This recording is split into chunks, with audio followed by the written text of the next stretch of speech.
ಸಲೂನ್ಗೆ ಹೋಗಿದಾಗ ಕೆಲವೊಂದು ಬಾರಿ head massage ಅನ್ನು ಮಾಡುತ್ತಾರೆ.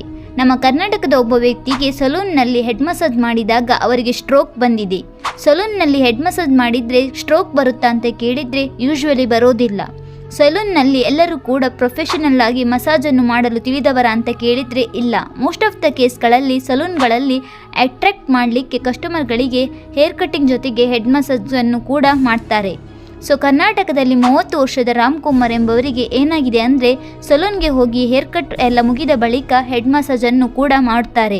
ಕುತ್ತಿಗೆ ತನಕ ಮಸಾಜನ್ನು ಎಕ್ಸ್ಟೆಂಡ್ ಮಾಡಿರುತ್ತಾರೆ ಆ್ಯಂಡ್ ಹೆಡ್ ಮಸಾಜ್ ಎಲ್ಲ ಮುಗಿದ ಬಳಿಕ ಮನೆಗೆ ಕೂಡ ನಾರ್ಮಲ್ ಆಗಿ ಹೋಗಿರುತ್ತಾರೆ. ಆದರೆ ಮನೆಗೆ ಹೋದ ಅವರಿಗೆ ಲೆಫ್ಟ್ ಸೈಡ್ನಲ್ಲಿ ಮಾತ್ರ ಜ್ಞಾನ ತಪ್ಪುವ ಹಾಗೆ ಫೀಲ್ ಆಗಿರುತ್ತೆ ಆ್ಯಂಡ್ ವಾಮಿಟ್ ಬರುವ ಹಾಗೆ ಆಗುತ್ತದೆ. ಸ್ವಲ್ಪ ಸಮಯದ ಬಳಿಕ ತಲೆನೋವು ಕೂಡ ಬರುತ್ತದೆ. ಇದೆಲ್ಲವನ್ನು ಸುಧಾರಿಸಿಕೊಂಡು ಹಾಸ್ಪಿಟಲ್ಗೆ ಹೋಗ್ತಾರೆ. ಡಾಕ್ಟರ್ ಅವರ ಬಳಿ ಇದಕ್ಕೆಲ್ಲ ಕಾರಣ ನಿಮಗೆ ಸ್ಟ್ರೋಕ್ ಬಂದಿದೆ, ಅದು ಹೆಡ್ ಮಸಾಜ್ ಮಾಡಿದ್ರಿಂದ ಎಂದು ಹೇಳುತ್ತಾರೆ.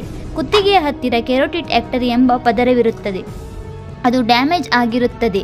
ಬ್ರೈನ್ಗೆ ಹೋಗುವ ರಕ್ತಗಳನ್ನು ಸರಿಯಾಗಿ ಕೊಂಡೊಯ್ಯುವುದು ಆ ಆರ್ಟರಿನೇ, ಅದು ಅವರಿಗೆ ಡ್ಯಾಮೇಜ್ ಆಗಿರುತ್ತದೆ.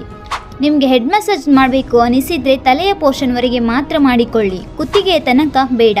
ಹೆಡ್ನ ಟ್ವಿಸ್ಟ್ ಮಾಡೋದನ್ನು ಕೂಡ ಅವಾಯ್ಡ್ ಮಾಡಿ.